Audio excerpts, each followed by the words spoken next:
Hello और स्वागत है आप सबका फिर से इस आलोक एकेडमी पे, जिसमें हम लोग ने क्लिनिकल सोशियोलॉजी पढ़ना स्टार्ट किया था। और क्लिनिकल सोशियोलॉजी का यह लेक्चर नंबर 3 है। बाकी के लेक्चर जो 2 हैं उसको मैं अपलोड कर दिया हूँ। उम्मीद करता हूँ कि आप लोग देख लिए होंगे। उसको देखे बिना आप इस लेक्चर को देखने नहीं आए होंगे, क्योंकि इसको समझने में काफ़ी दिक्कतें आ सकती है। तो जैसा कि मैं बताया था कि इस लेक्चर की सीरीज मैंने स्टार्ट किया ताकि आपके सेमेस्टर से एग्जाम अच्छे हो सकें और आप बेहतर जिस भी स्तर पे हैं उससे बेहतर नंबर स्कोर कर सकें। तो मैंने इस लेक्चर के स्टार्टिंग में बताया था कि जो भी बच्चे इस लेक्चर्स को पूरे देखेंगे, शुरू से लेकर लास्ट तक अगर देखते हैं, तो केवल सुन लेने से ही उनका कंसेप्ट क्लियर हो जाएगा। बिल्कुल भी टेंशन लेने की ज़रूरत नहीं है। आपने अभी तक कुछ भी नहीं पढ़ा, तब भी बिल्कुल टेंशन की कोई बात नहीं है।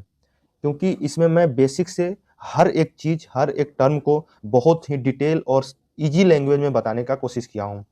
तो चलिए इसी के साथ इस लेक्चर में जुड़िए और अपने दोस्तों के साथ भी जोड़िए उनको भी, ताकि उनका भी सेमेस्टर का एग्ज़ाम अच्छा जा सके।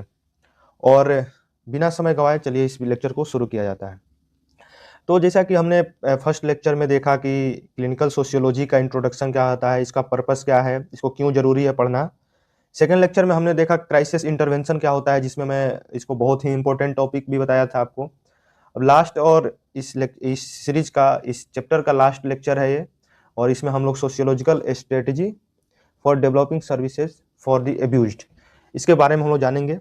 तो पहले देखते हैं कि एब्यूज्ड क्या होता है।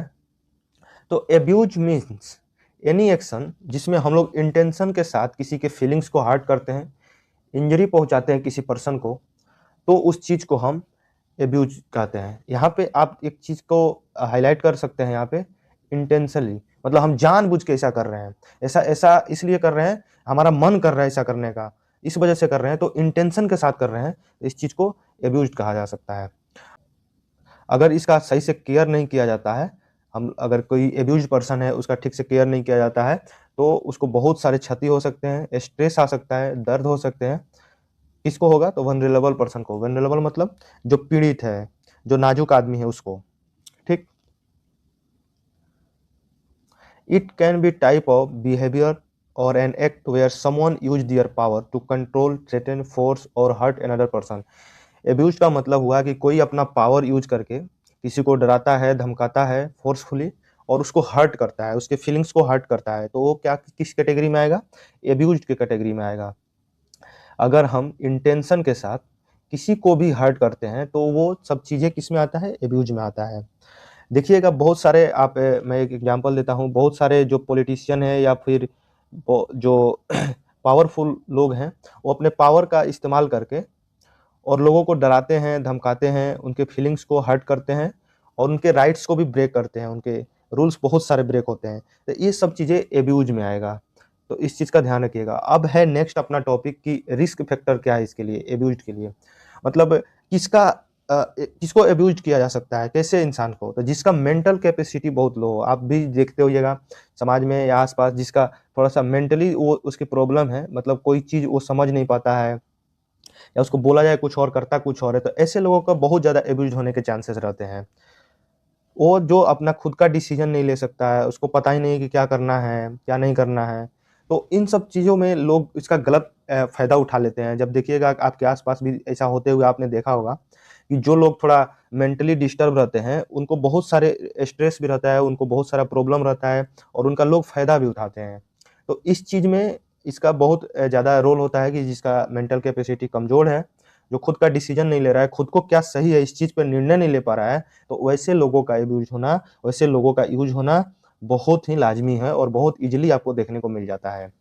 वैसे लोग जो फिज़िकली डिपेंडेंट है किसी पे, मान लो कोई थोड़ा-सा किसी कारणवश उसके दिक्कत है और किसी आदमी पे डिपेंडेंट है, पर्सनल केयर के लिए, अपना हर एक छोटे से छोटे चीज़ के लिए, डेली एक्टिविटीज़ के लिए किसी पे डिपेंडेंट है, तो वैसे लोगों का भी अब्यूज़ ज़्यादा होता है।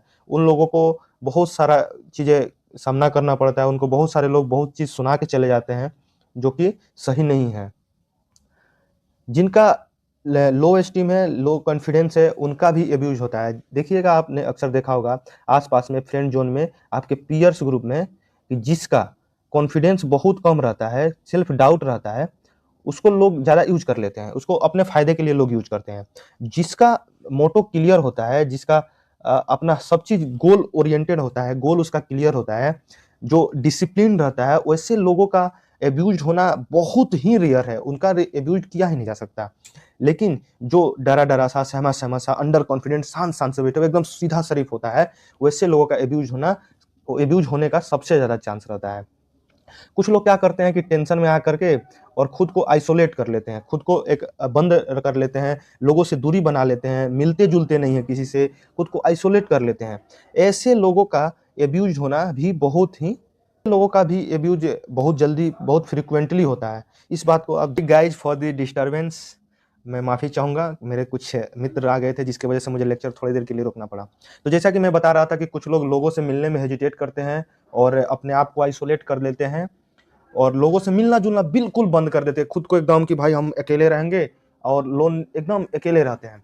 तो ऐसे लोगों को क्या होता है ना कि ये लोग तो पहले से डिप्रेशन में, टेंशन में इसीलिए कोई अपने आप को आइसोलेट करता है। तो इस वजह से उन लोगों का क्या होता है कि अब्यूज़ होने का चांसेस बढ़ जाता है। उन लोगों में बहुत ऐसा फ्रीक्वेंटली देखा गया है कि वैसे लोगों का यूज़ किया जाता है और वो बहुत ही बुरे तरीके से उनका अब्यूज़ किया जाता है। और जो लोग हेल्थ सर्विसेज का एडवाइस नहीं लेते हैं, सोशल सर्विसेज का सपोर्ट नहीं लेते हैं, इससे क्या होता है कि हेल्थ सर्विस मान लो कि आपको कोई चीज़ का दिक्कत है, मेंटली आप परेशान हैं, उस चीज़ को आप मेडिकल जाते हैं आप हॉस्पिटल तो अपने हेल्थ का ध्यान रखते हैं। जो लोग टाइम टाइम से अपना हेल्थ चेकअप कराते रहते हैं, जिनको मेंटली इश्यूज़ है, तो वो क्या करते हैं, अपने सिचुएशंस को बेटर करते जाते हैं। तो बेटर करते जाते हैं, तो वो खुद को लोगों से जोड़ते हैं, तो इसकी वजह से उनके अब्यूज़ होने के चांसेस कम होते हैं। सोशल सपोर्ट लेते हैं, वो अपने राइट्स को जानते हैं कि हमारे क्या राइट्स हो सकते हैं, इन्फॉर्मेशन गैदरिंग करते हैं, क्या करते हैं, इन्फॉर्मेशन को बहुत सारा लेते हैं, तो उनको अपने बारे में पता चलता है, आस-पास की चीज़ों के बारे में पता चलता है। वो हर एक चीज़ से अवेयर रहते हैं और अवेयर पर्सन्स का आप अब्यूज़ कर दे ऐसा संभव नहीं है। तो इन सब चीज़ों में आपको रहना चाहिए। सोशली एक्सक्लूड नहीं होना चाहिए।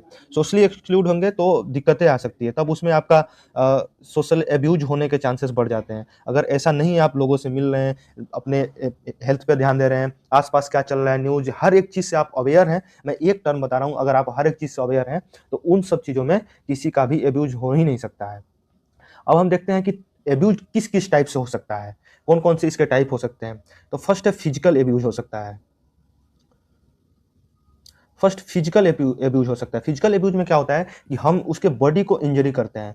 हमको मान लो किसी पे गुस्सा आया और हम उसको फिजिकली हार्म पहुँचाए। कोई कभी-कभी क्या होता है कि कोई कुछ चला के मार देता है या फिर किसी को पिंच कर देता है ऐसे पिंच कर देना, स्लैपिंग कर देना गुस्से में, तो ये इसमें फिजिकल अब्यूज़ होता है और इसमें ज़्यादातर देखिएगा जो मेंटली, फिजिकली हेल्दी है, उसको फिजिकल अब्यूज़ का सामना नहीं करना पड़ता है।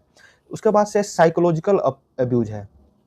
इसमें क्या होता है कि हम इमोशंस के साथ किसी के इमोशंस को हर्ट कर दिए, किसी को किसी चीज़ का होप था तो उसके होप टूट गए। तो इन सब चीज़ों का क्या होता है कि साइकोलॉजिकल अब्यूज़ होता है। जैसे कि आप देखिएगा किसी को ब्लेम कर देना, किसी को हैरेसमेंट करना, बुली करना, क्या होता है कि धमकाना भी हो गया इसमें। बुलिंग मतलब कि किसी को आप कोई कोई देखने में अच्छा नहीं है, उसके लिए उसको हम लोग चिढ़ा रहे हैं। किसी के क्या बोलते हैं कि कोई फिजिकली हैंडीकैप्ड है, उसको लोग चिढ़ाते हैं। तो इस वजह से उसको क्या होता है साइकोलॉजिकल अब्यूज़ के अंडर वो सब चीज़ें आता है।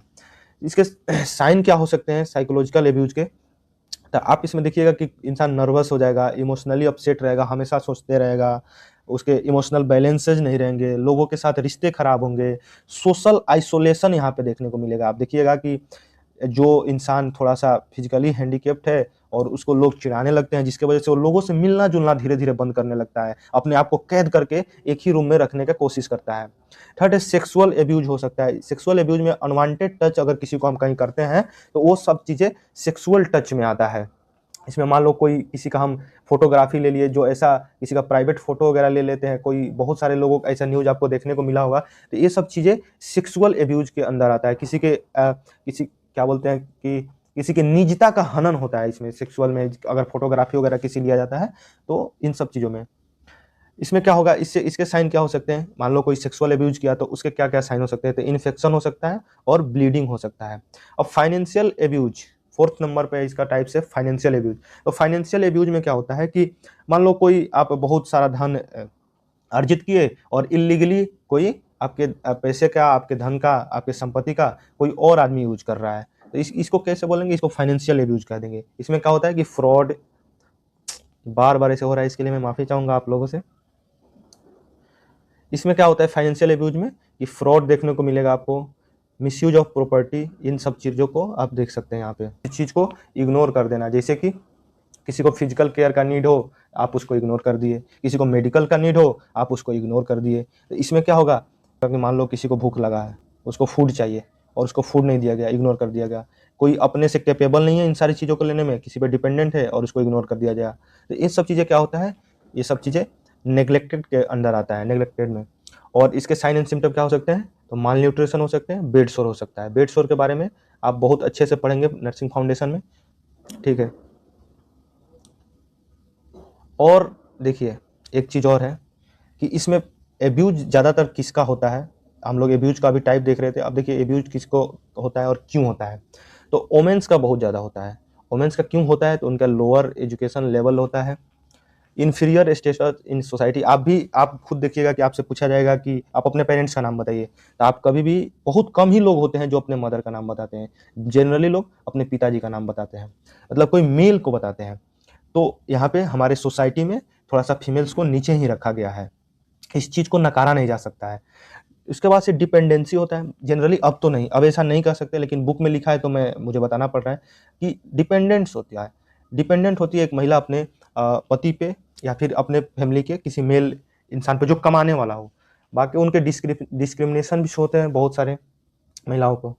अब देखिए जो एल्डरली पीपल हैं, जो थोड़े से बूढ़े हो गए हैं, उनका इनकम नहीं हुआ है, तो उन सब लोगों का भी एब्यूज फ्रीक्वेंटली होते रहता है। आप ये सब चीज़ें अपने घर में भी देख सकते हैं, अपने आस-पास भी देख सकते हैं। अगर ऐसा चीज़ें आपको देखने को मिल रहा है तो आपका फ़र्ज़ बनता है उस चीज़ को रोकें, लोगों को अवेयर करें और उनके प्रॉब्लम्स को समझें, उनके लिए कोई एक सॉल्यूशन बनाएँ।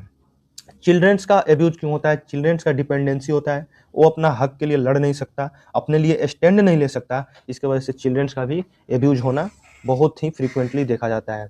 मैं जैसा पहले भी बताया कि जिनके फिज़िकली डिसेबल लोग हैं, उनके भी एब्यूज़ बहुत ज़्यादा फ्रीक्वेंटली होते रहते हैं। तो इस चीज़ को आप देख लीजिएगा एक बार। क्या है कि ये जो एब्यूज़ हो रहा है, इसको प्रिवेंट करने के लिए कौन-कौन से सोशल स्ट्रैटेजी हो सकते हैं, तो मैं नीचे कुछ-कुछ लिखा हूँ, इसको मैं पढ़ता हूँ, आप भी देखिए और इसको अपने एग्ज़ाम में एज़ इट इज़ लिख सकते हैं। तो सबसे पहले तो इनके इकोनॉमिक सपोर्ट करना है फैमिली को, एक-एक इंडिविजुअल को एम्पावर करना है, उनको उनके हक बताना है, उनको अवेयर करना है।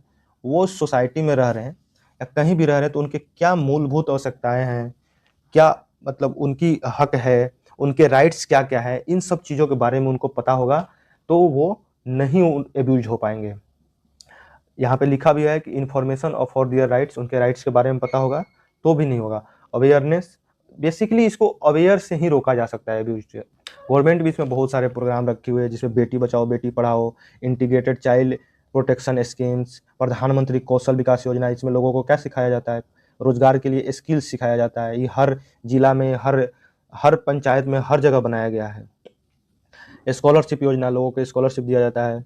जनानी सुरक्षा योजना है, दीनदयाल डिसेबल रिहेबिलिटेशन स्कीम्स हैं, बहुत सारे स्कीम्स हैं। तो ये रहा हमारा क्लिनिकल सोशियोलॉजी खत्म हुआ यहाँ पे। आशा करता हूँ आप लोग को समझ में आया होगा और आपको नोट्स चाहिए तो मैं इसके लिए नोट्स के लिए डिस्क्रिप्शन में लिंक दे दूँगा, आप वहाँ से मेरे टेलीग्राम से जुड़ जाइएगा, मैं वहाँ पे नोट्स प्रोवाइड कर दूँगा। आप वहाँ से पढ़िए और हमारे साथ जुड़िए और ऐसे ही वीडियो देखने के लिए सब्सक्राइब कीजिए और दोस्तों में शेयर कीजिए और कोई भी डाउट हो तो आप हमें कमेंट कीजिए, हमसे जुड़ सकते हैं, हमारे सोशल मीडिया अकाउंट्स पे जुड़ सकते हैं, आप डायरेक्टली हमसे डीएम पे बात कर सकते हैं। बाकी आशा करता हूँ आपको समझ आया होगा। थैंक यू सो मच यहाँ तक देखने के लिए। मैं अगले लेक्चर्स में सोशियोलॉजी का ही एक चैप्टर लूँगा और उसको भी हम लोग पढ़ेंगे अच्छे से। थैंक यू सो मच यहाँ तक बनने के लिए।